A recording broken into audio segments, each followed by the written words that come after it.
લગભગ જોઈનિંગના 1 વર્ષ કે 1.5 વર્ષ પછી આ છોકરો શહીદ થઈ ગયેલો, જે જામનગરના જિલ્લા મેવાસાનો વતની હતો, રમેશ જોગલ. અને મુકેશ રાઠોડનો છેલ્લો પત્ર તો બહુ વાયરલ થયો, તમે અત્યારે પણ જોજો. કારગિલ યુદ્ધ શરૂ થયું એની પહેલા એના ફેમિલીને લખેલો પત્ર છે. એ પત્ર તમે વાંચજો, તમારી આંખો ભીની થઈ જશે.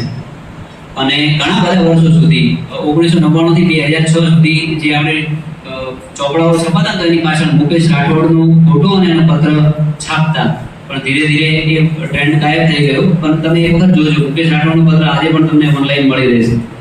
પછી શૈલેષ દીનામા, જે સાબરકાંઠા જિલ્લાના હતા, રૂમાલ રજત મહીસાગર જિલ્લા, મહિપતસિંહ જાડેજા જામનગર જિલ્લાના, દિનેશ વાઘેલા, આ પણ બહુ યંગ અને ખૂબ પ્રમાણિક છોકરો હતો. એ રહ્યા છે મહિપતસિંહ જાડેજા, રૂમાલભાઈ રવજીભાઈ રજા, દિલીપ ચૌહાણ, મુકેશ રાઠોડ, પછી ભાવાભાઈ બારિયા, દિનેશ કંગી, હરેન્દ્રગીરી ગોસ્વામી, શૈલેન્દ્ર નીનામા, કાંતિજી સુકાજી કોટપાલ, રમેશ જોગલ અને છગન બારિયા. આ જો રમેશ જોગલ છેલ્લેથી બીજા નંબરનો છોકરો, એકદમ નાની ઉંમર, લગભગ કાચી ઉંમર હશે. તમને ખબર હોય તો આર્મીમાં 17 વર્ષે જોઈનિંગ થાય, એ લગભગ 19.5 વર્ષે રાષ્ટ્ર માટે ખપી ગયો હતો.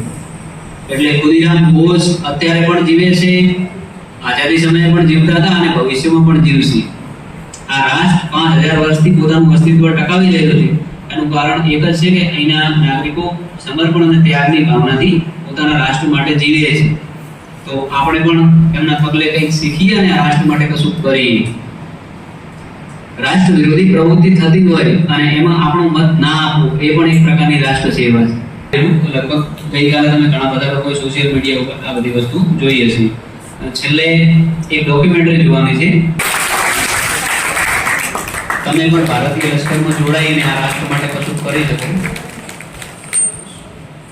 દરેકનું જીવન સીમિત હોય, કેટલાક રાષ્ટ્ર માટે જીવતા હોય, કેટલાક પરિવાર માટે.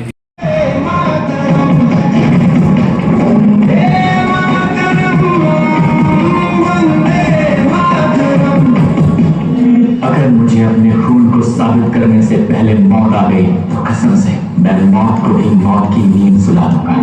कारगिल का युद्ध भले ही कुछ अधिकारियों की विस्तृत प्लानिंग और रणनीति के अनुसार लड़ा गया, लेकिन इसे जीतने वाले औसत 20 से 25 साल की उम्र के वो नौजवान सैनिक ही थे जो शेरों की तरह दुश्मन पे टूट पड़े।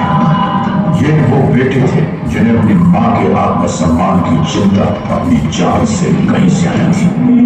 पूरे विश्व पटल पर भारतीय विजय का डंका बजने लगा।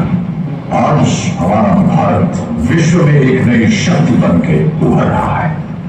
कारगिल की ये विजय उस नए भारत की नींव का पत्थर है, क्योंकि इस युद्ध में बही खून की हर एक बूंद ने